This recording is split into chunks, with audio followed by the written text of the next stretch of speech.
미치도록 글이 쓰고 싶어지는 작가의 공간. 에릭 메이젤. 당신은 어쩌면 하나의 아이디어에서 다른 아이디어로, 한 챕터에서 다른 챕터로, 한 파일에서 다른 파일로, 한 이야기에서 다른 이야기로 유연하게 이동할 수 있는 체계를 원할 수도 있다. 이처럼 체계적인 우아함을 극단적으로 구현한 작가가 아이작 아시모프다.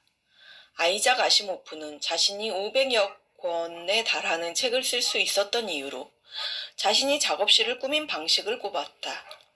그는 작업실의 4개 벽면에 테이블을 놓고 각 테이블마다 타자기를 하나씩 올려놓았다. 이 타자기들에는 각기 다른 아이디어의 소설이 준비되어 있었는데 그는 말 그대로 방안을 돌아다니며 자기만의 방식으로 글을 썼다. 모든 사람이 이렇게 극단적인 방식으로 글을 써야 할 필요는 없지만 비잔티움에 대한 에세이를 쓰기 위해 해두었던 메모를 찾을 때 적어도 어디로 손을 뻗어야 할지 정도는 알고 있을 필요가 있다. 책이란 단어는 글을 쓸 수 있는 가능성을 파괴해버리는 상징적이고 최면적인 힘이 있다.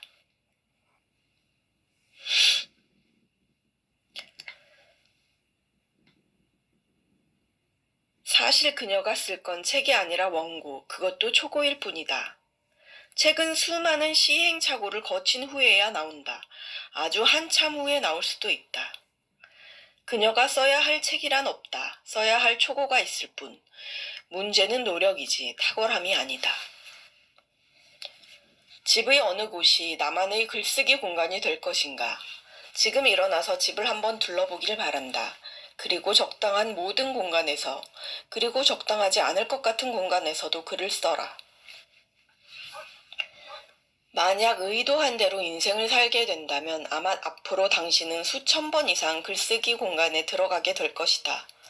60년 동안 작가 생활을 하고 하루에 2시간씩 쓴다고 가정해보면 글쓰기 공간에서 5만 시간을 보내는 셈이다.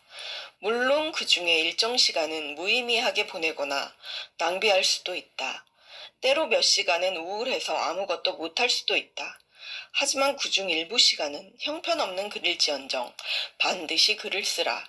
다른 방법은 없다. 최선을 다해 당신의 글쓰기 공간을 존중하라. 특정한 장소에서만, 특정한 환경에서만, 특정한 날씨에만, 특정 시간대에만, 특정 음식을 먹고 난 다음에만, 특정한 펜이 있어야만 글이 써진다는 건 마음이 부리는 속임수일지도 모른다. 물론 자기만의 취향을 갖는 것에 대해 뭐라고 하진 않겠지만 어느 곳에서나 글쓰기에 전념할 수 있어야 한다. 그래야 작업실에 있지 않을 때도 머리에 퍼뜩 떠오르는 아이디어들을 그때그때 잡아낼 수 있다. 4시간에 한 번씩, 말하자면 약 먹을 시간이 되면 꼬박꼬박 약을 챙겨 먹듯이 오전 8시와 정오와 오후 4시와 저녁 8시에 자신에게 다음과 같은 질문을 해보자. 지금 내가 처한 바로 이 상황에서 15분 동안 글을 쓸 수 있을까? 만약 대답이 아니오라면 왜 안 된다는 대답을 했는지 자신에게 설명해보라.